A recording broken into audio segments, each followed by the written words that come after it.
This week's story is sponsored by Audible Kids. Please visit audiblekids.com/Storynory for your free audiobook download.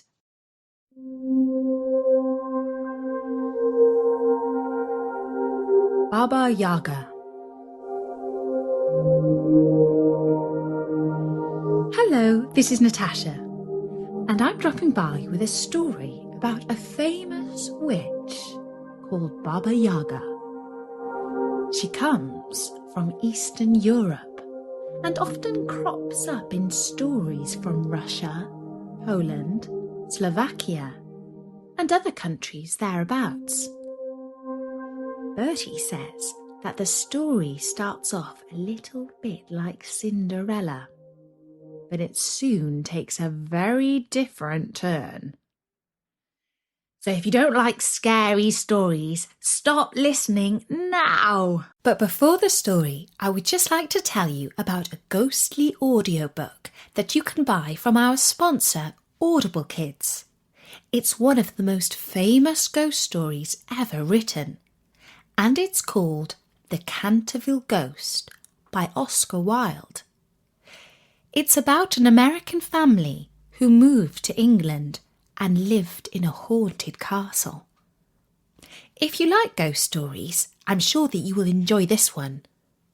You can download The Canterville Ghost from Audible Kids for just $7.95.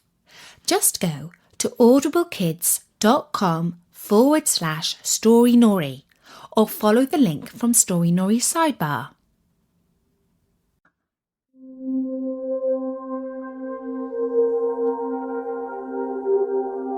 Somewhere in the eastern part of Europe, where it gets bitterly cold in winter, there is a dark forest. If you are ever brave, foolish, or ignorant enough to go wandering through that forest, there is a good chance that you might come across a peculiar house.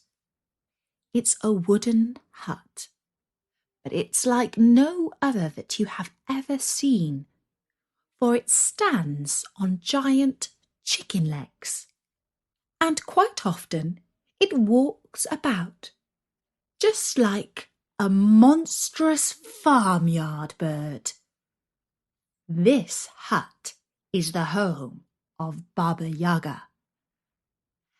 I don't advise that you knock on the door of Baba Yaga's hut, no matter how much you have lost your way through the forest, for Baba Yaga is a witch. On the edge of Baba Yaga's forest, there is a little village, and everyone who lives there knows about the strange hut and the lady who lives inside it. They know her, and they fear her, for it has long been rumoured that she likes to eat children. A long time ago, a man lived in this village with his beautiful daughter, who was called Vasilisa. The girl's mother had sadly died some years before the start of this story.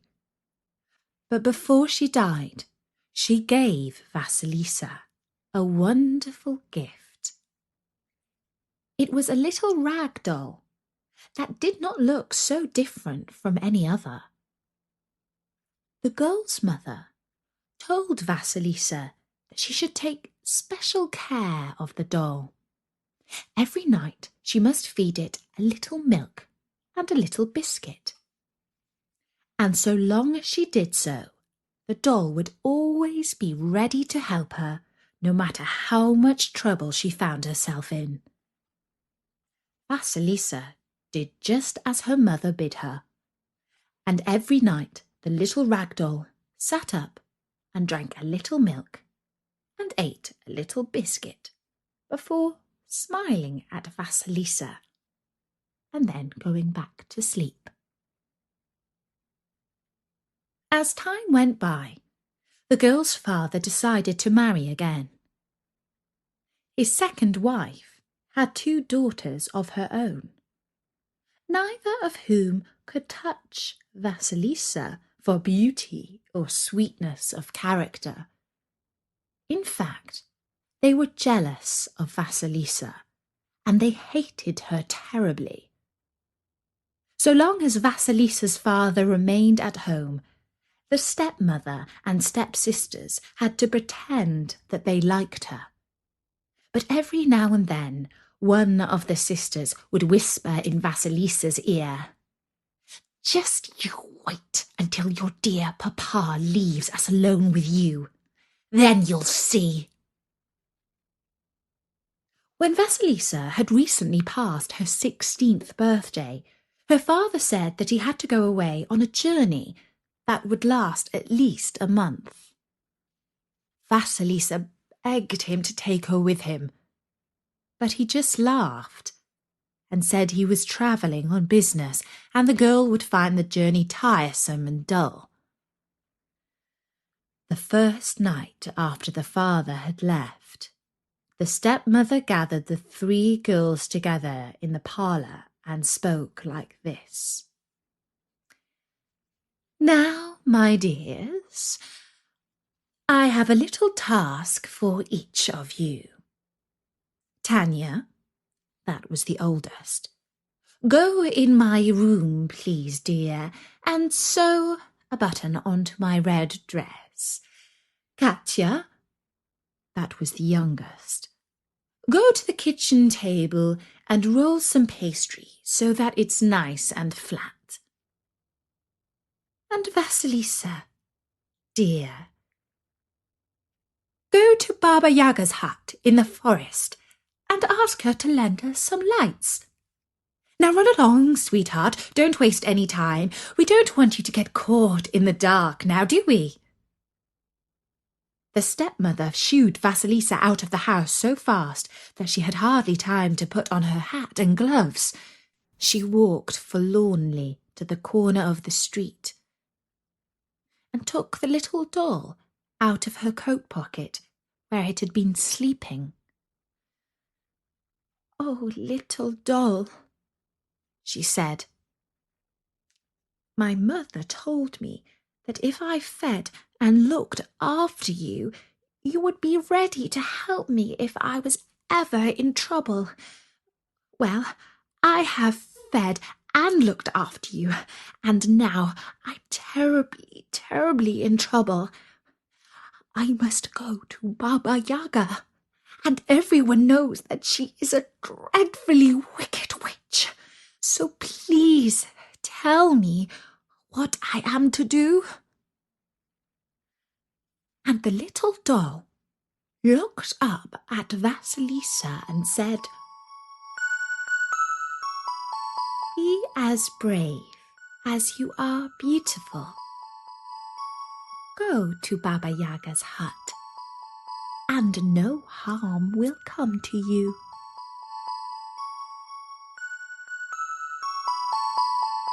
And so Vasilisa mustered all her courage and walked down the path that led through the woods to the hut of Baba Yaga.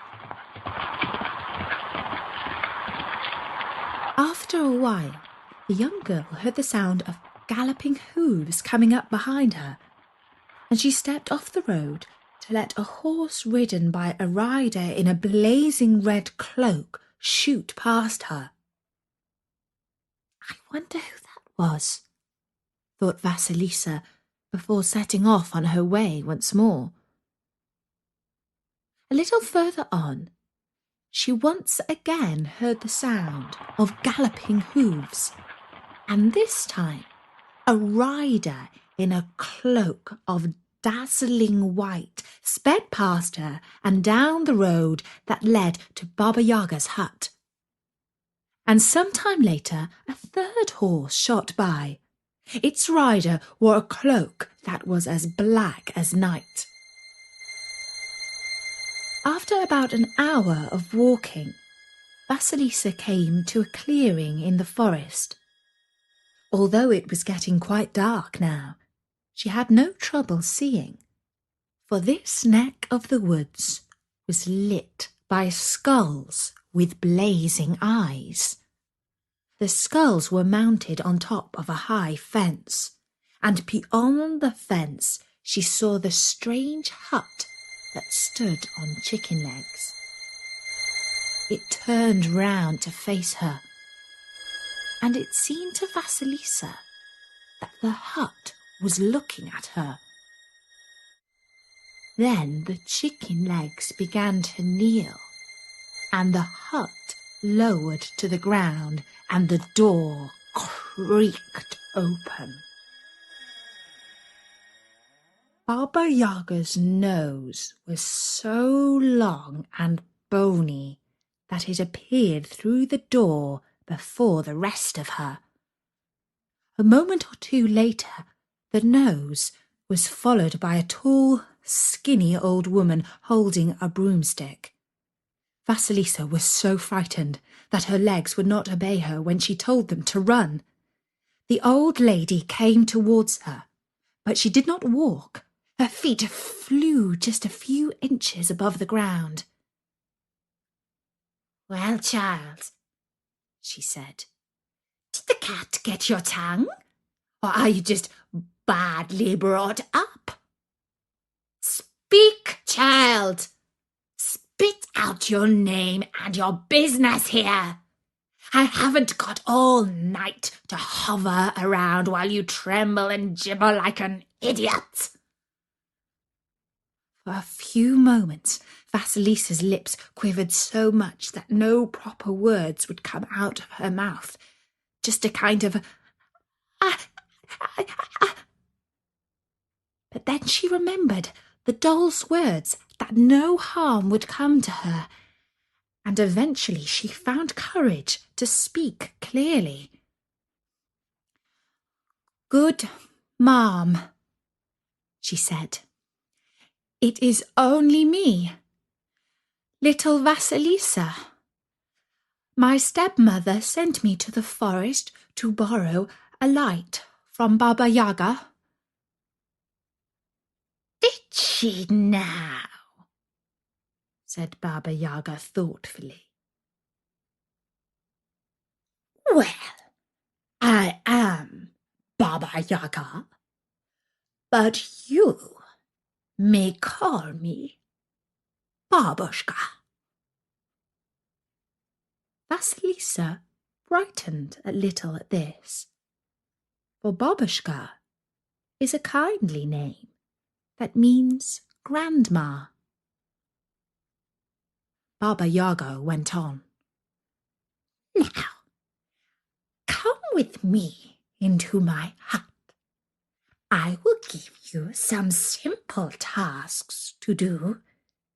If you are not lazy and complete your work like a good girl, then I will give you the light that you ask for and let you go free.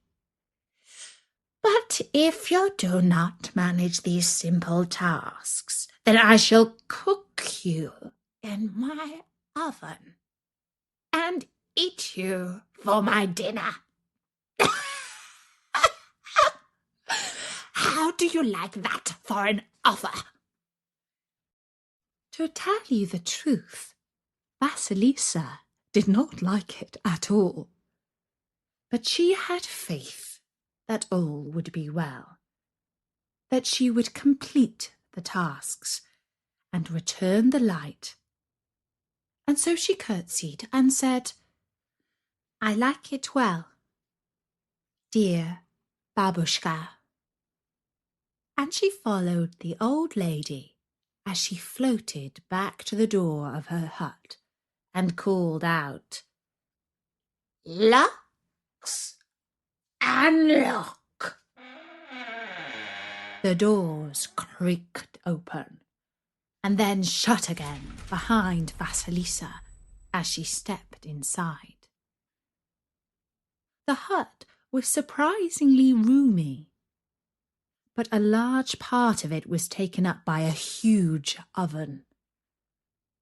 Then Vasilisa had to hold in a scream, because the house started to rise up on its chicken legs and move about.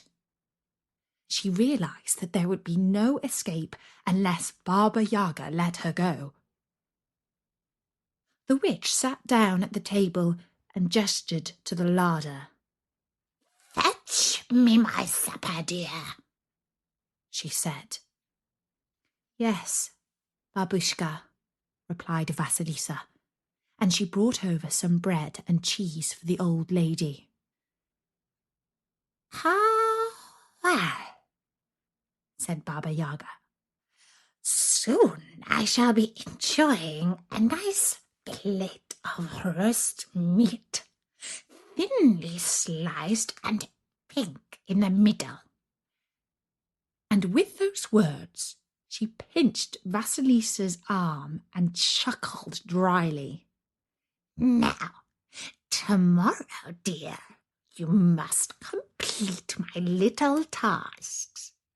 When I am away from the hut, you must tidy the yard, clean the hut, and cook pumpkin soup for my supper.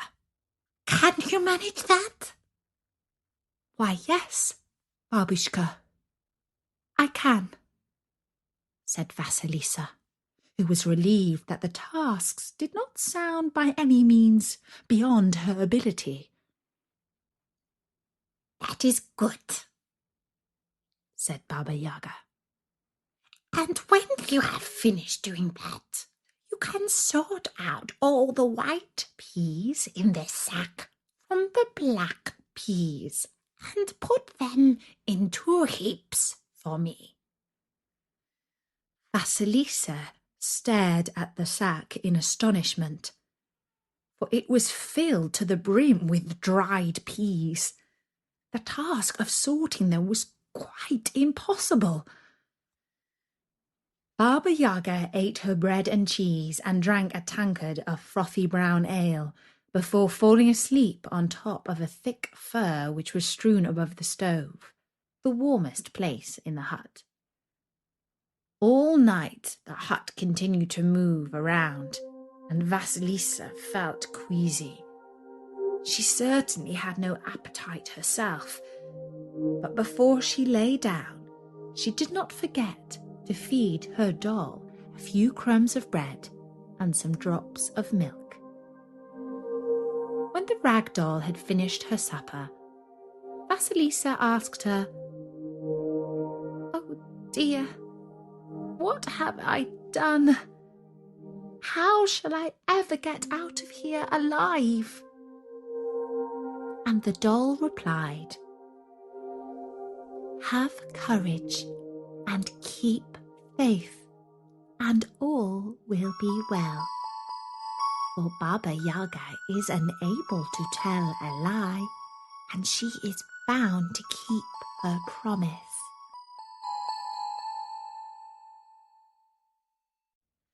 The next morning, Baba Yaga arose from her bed on top of the stove and drank another tankard of ale before flying up the chimney and on to the roof. Vasilisa looked out of the window and saw the witch flying away above the trees. She was riding in what looked like a giant mortar. A mortar, by the way, is like a strong wooden bowl, and you can use it for cooking. You put some herbs or spices in there and crush and grind them with a stick called a pestle. This is what the witch was flying in, only it was much bigger than a usual mortar, and a giant pestle was what the old lady was holding in her hand and using as a rudder to guide her flight. Vasilisa gazed at the witch until she was out of sight, and then she started to clean and cook. She managed to get everything spick and span, and the soup was bubbling on the fire by midday. But now she faced the impossible task. How could she possibly pick the black peas out of a sack of white ones? Why, there must have been thousands, if not millions, of peas in the sack. she heard a noise outside the hut. "Oh, Baba Yaga must be back early. Now I am done for," she exclaimed. But when she looked out of the window, she saw not Baba Yaga, but the Red Horseman who had overtaken her on the way to the hut. He galloped around the fence of the compound and then was off again into the woods. Vasilisa sighed and wished that he would only come and rescue her, whoever he might be.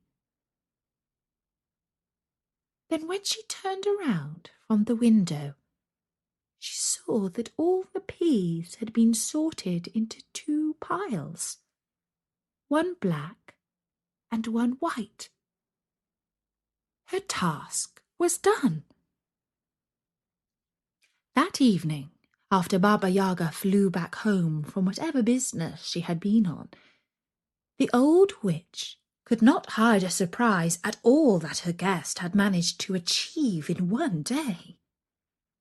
"I see that you are a good little worker, my dear," she said. "Well, in that case, tomorrow you can make pea soup and fetch water from the stream to fill up the tank. Here, use this bucket." Only what was handed to Vasilisa was not a bucket, but a sieve, and the poor girl wondered how she would ever manage to use it to fetch water. Still, that night, when the little rag doll urged her not to feel despair, she knew in her heart that something wonderful might happen to help her. And it did. For as she stood by the stream, holding the sieve in her hand, the White Horseman rode by, took it from her, and swept over to the hut, where he hurled it through the open window. She found that the tank was filled with fresh water. That evening, Baba Yaga dipped her bony finger in the tank and tasted the drop of fresh water. She said, "Indeed, you are a hard-working girl. Let's see if you are clever, too. Tonight, you can stay up and count the number of stars in the sky. If you tell me the right number in the morning, you can take your light and go free. But if your answer is wrong, even if you tell me 1 star too many or too few, then I shall have you for breakfast."